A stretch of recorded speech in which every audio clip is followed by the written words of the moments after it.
Monika Kshatriya. So, hi Monika. Why don't you give us a brief introduction of yourself? Hi, Johan. Thanks for calling me. So, I'm Monika Kshatriya, and I'm a trained journalist. I studied to be a journalist. And post that, I worked in TV as a reporter and an anchor for 17 years. I then left that and moved location to Goa. And now I'm a freelance filmmaker, and I'm also a communication strategist, helping nonprofits get their message out in the best possible manner. Okay. I've So, also been a teacher. I oh, also taught journalism, broadcast journalism for a bit. all right. So, primarily, what motivated you to be a journalist? All right. So, as it happened that when I was doing my class, when I was in my class 11, grade 11, the country was shook up because of the Mandal Commission. And I lived in Shillong at the time, and I could get a lot of images. And I was watching this particular news magazine we got at the time called News Track, and that had quite a profound influence on me. And I thought that the kind of work they were doing was massive because they went beyond TV, they were into video, and you could see pictures and you could see the event unfold itself, even if it were a bit late. Uh, but you could see the event as it happened. So I loved the idea of video journalism. And then when I was in grade 12, the Iraq War Part 1 happened. And that's when a lot of people I was in Delhi by then, and a lot of people started getting direct beams. They had these huge dish antennas on their rooftops, and they were seeing the entire war unfold in front of their eyes thanks to CNN through the dish TV. And that's when I really wanted to do journalism, and in particular, I wanted to do uh, video journalism. All right. So, why don't you give us a brief history of your career?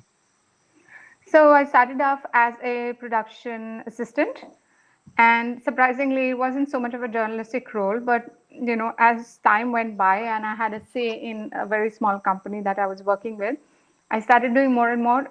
So initially, starting out, it was just TV shows for ZTV, which was the only private TV channel at the time, and then I started getting journalistic angles into it, and then I started producing. Me and my senior and videographer at the time, we started producing a few documentaries, and that increased my interest in sort of factual rather than fictional video. I was clear from the start I had to do journalism, but even so, the first opportunity I got, I grabbed it. I didn't do an internship. At the very first instance, I got a job as a production assistant. That was great for me because I had a lot of money coming in. And then eventually, after the small company shut down, I went into something called UTV, and we made the only business news show at the time, which went on air on Star News. And the technology was so different. We spent the entire week to create that 1 hour show for the week. It was called India Business Week on Star News. And everything had to be perfect.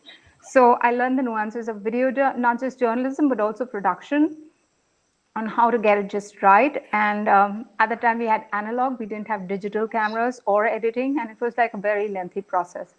So we took more than 48 hours just in the production. So once you had shot it Mm-hmm. and got it into the studio, it took over 48 hours. And that was really demoralizing for me because I hadn't ever thought of spending more than, I mean, so much time indoors in a studio just trying to edit or post production. And so I left UTV, even though then I was a production manager and doing pretty well. I was producing 3 or 4 shows, but I still needed my break as a reporter.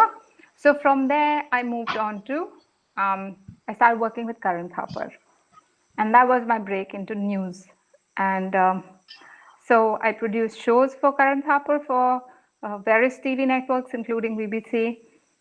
Eventually, I got a scholarship to study broadcast journalism in the UK. I got a Chevening scholarship. I studied, came back, got a job as a reporter in Aaj Tak, and that was it. From Aaj Tak onwards, I never applied for a job. I just got picked. So I became a All news right. anchor, and then I would just get offers from the next network, and I kept on jumping. and I jumped for money. Eventually, I got television news started changing a lot. I didn't like the direction it was taking. It was so much about money, TRPs, do whatever pleases the audience, get more audience. And that wasn't really what I was out there for. I was there for the quest of truth and put it out to the audiences. So eventually, over a period of time, I completely lost faith and interest in TV journalism and I left it. So All that right. was TV journalism for me. Okay. So today, how do you make use of technology in your work as filmmaker, and how do you think technology will impact that business? All right. First up, the very, a fact that I live in Goa now, which is so, on TV news, you never ever see Goa. It's such an insignificant location as far as news is concerned in India. Yet, there's a lot I can do here, which can reach out to a lot of people. So, but I'm not in news, like I said. Now I'm a filmmaker, I'm a documentary filmmaker. Yeah. And I work by myself, which means I do my own camera, I do my own editing, I find my own music and my own graphics. I do everything by myself. And my last project has been on just one single, um, oh no, not appliance, what would I guess? Gizmo. Application. No, Yeah. Gizmo, which means Oh. I use only my mobile phone to do all of Oh. that. Okay, so that's how technology's changed. So from using pneumatic beta cameras, and Yasmin will tell you that the small company that I work for, I also did camera for Priyanka Gandhi's wedding with a huge beta cam, holding it on my shoulder and shooting it, and then we had to take it to a studio, and the entire process took such a long time. But now I just shoot on my phone, I edit on my phone, and if I need graphics, I'll transfer it to my MacBook and then I might do it that way, or I could even create some very basic graphics on my phone. So technology has really made a difference. In fact, during the lockdown, I've also done some training. I've done one training session with an NGO on how to create their own video documentation with just their mobile phone. So that's been exciting. And so you could be sitting and doing your work remotely from anywhere. The other thing is that I don't really need people anymore because technology has made everything so simple.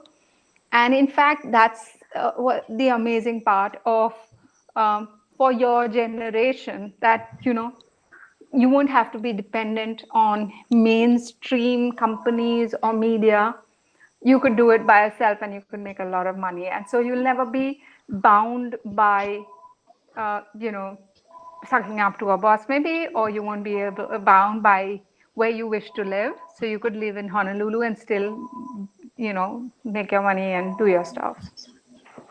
All right.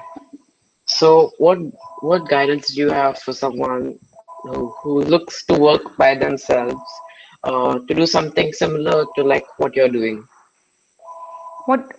How do I guide them? I mean, if I Yeah. were to advise somebody, Yeah. really depending on where that person is in life. So if it was a very young child, somebody like you, and deciding to take that, I would not recommend it in the beginning because I think you need to understand, you need to work with a lot of people to understand how each person is important or each element of filmmaking or video journalism is important. So initially, I would say move around with a lot of people, get to see some, people, well-known people in the industry who made a mark for themselves and learn. But eventually, if you want to go on your own, remember you've got to be a person with a lot of initiative, who can have self-discipline. I don't have much of that, and that's why I don't do so much work, which I'm quite capable of doing. But if you want to work on your own, you've got to have the discipline. You've got to, be unafraid. You should be a risk taker. And you shouldn't be somebody who's very happy getting a salary at the end of the month, because if you become that, then you become lazy. So you have to be the kind of person who'll say, no, you know, salary is not what satisfies me, but it's the work that satisfies me. So I'm going to be working for the work, because when you're a freelancer, when you're working on your own, there might be times when you don't have that money coming in. And then if you find yourself saying, oh, I wish I had a salary, then please welcome to a very boring state kind of a life, you know. So the Yeah. advice I would All give right. somebody young is, if you want to break out on your own, do that after a few years of working in mainstream, working with people. And if you do want to do it, remember, do you have it in you to do it on your own? Because a lot of people will just sleep through the day All when right. left on their own. So, all right. So, yeah. Thank you, Monica. Thank you for your time. Thank you.